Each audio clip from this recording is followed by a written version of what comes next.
Hello, class 10th. Today we are continuing with chapter 7, the national movement during the First World War.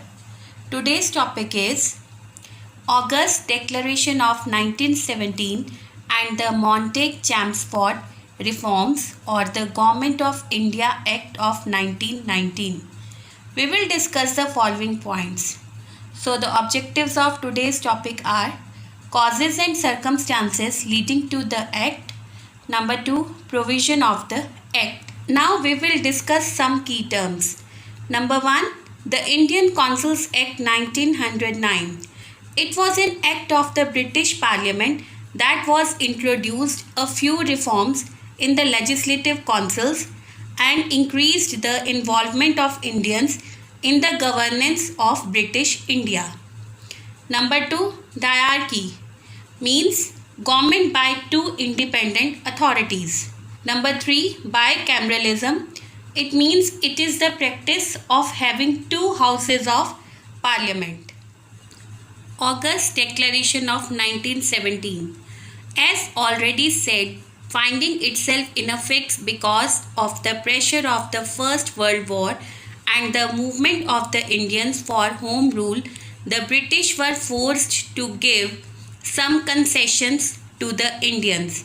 As such, the Secretary of State for India made a declaration on August 20th, 1917, announcing the British policy towards India.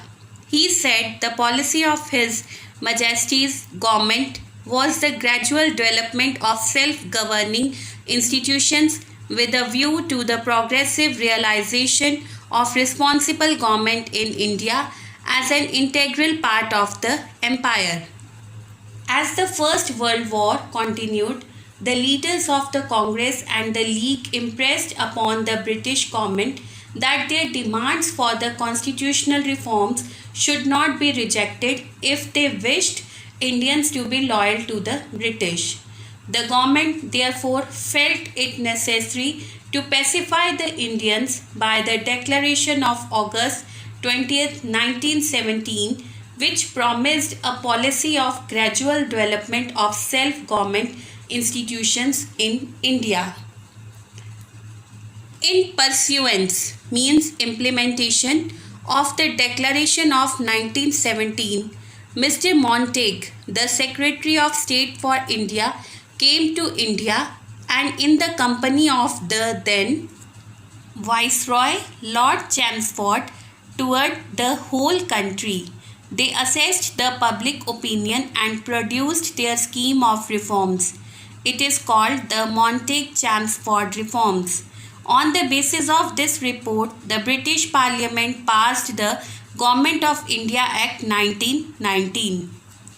This was the first declaration in which British government announced some reforms under the pressure from public and Indian leaders. This declaration gave hope to the Indians for self-government.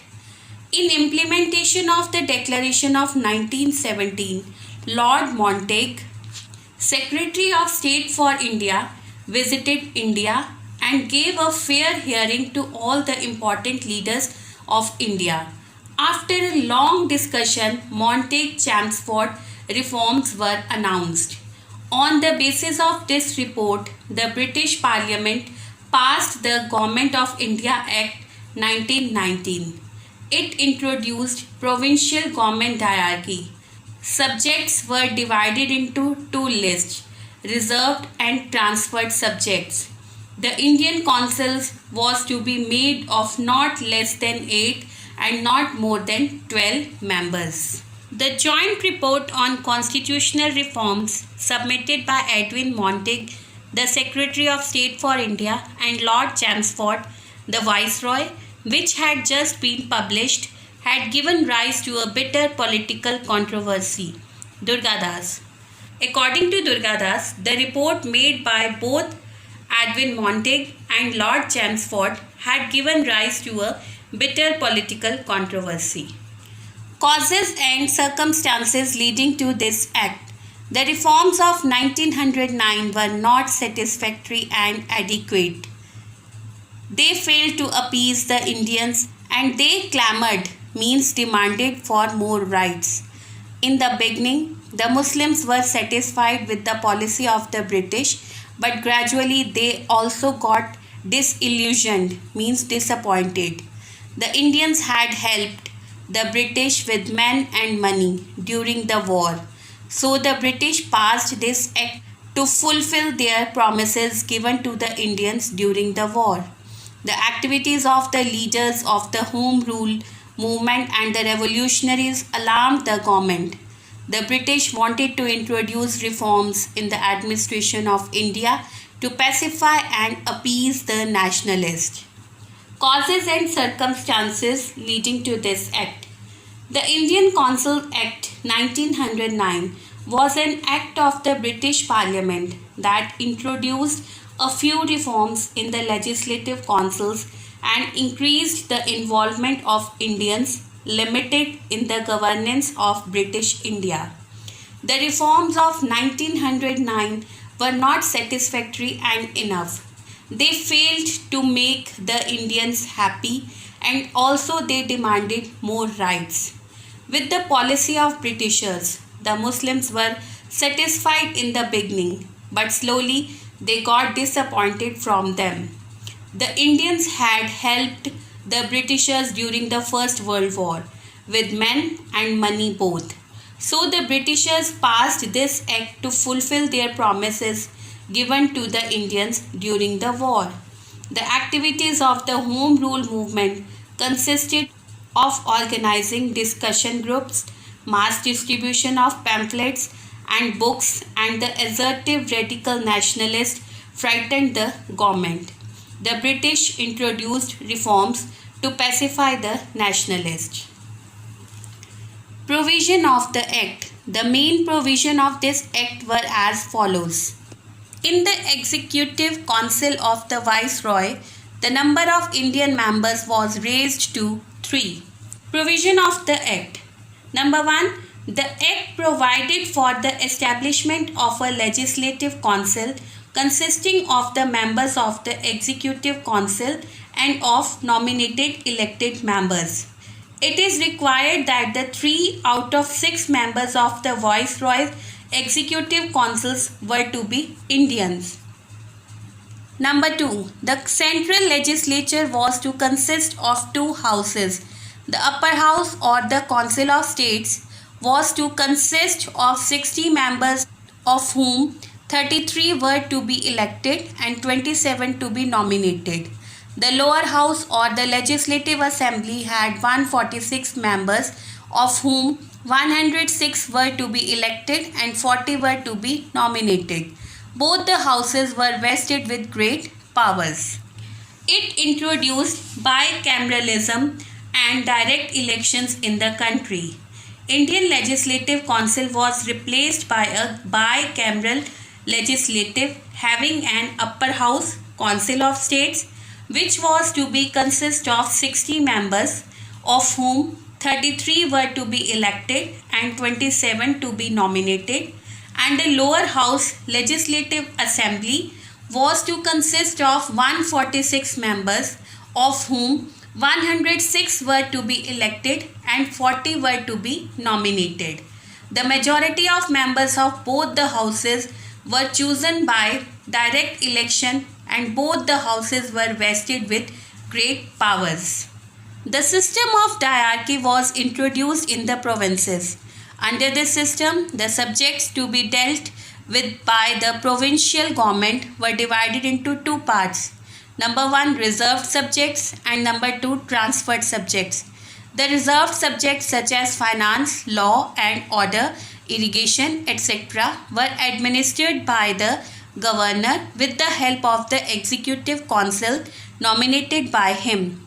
The transferred subjects such as education, public health, agriculture, etc. were administered by the governor with the help of council of ministers chosen by him from among the elected members of the legislature. They were responsible both to the governor and the legislature. The governor was, however, not bound by their advice. Under the hierarchy, the subjects to be dealt by the provisional government were divided into reserved subjects, transferred subjects. The reserved subjects such as finance, law and order, irrigation, etc. were to be administered by the governor and his executive council without being responsible to the legislative council. The transferred subjects such as education, public health, agriculture were administered by the governor with the help of council of ministers responsible to the legislative council. They both were responsible to the governor and the legislature. The system of indirect election was replaced by the system of direct election. Many Indians were granted the right to vote as the qualification for voting was lowered for legislative assembly.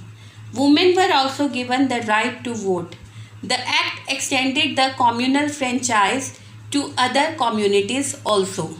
It introduced the system of separate electorates for the Sikh and the Anglo-Indians. It provided separate electorates for Sikh, Indian Christians, Anglo-Indian and Europeans as per the principle of communal representation. The Secretary of State and his staff were to be paid out of the revenue of England. The Secretary of State for India, who used to be paid out of the Indian revenue, was now to be paid by the British Exchequer. The control of the Secretary of State over the affairs of India was reduced. The Secretary of State and the Governor General could interfere in matters under the reserved list, but this interference was restricted for the transferred list. There was to be a High Commissioner in London to look after the interests of the Indian people. It created a new office of the High Commissioner for India in London and transferred to him some of the functions till now performed by the Secretary of State for India. Thank you.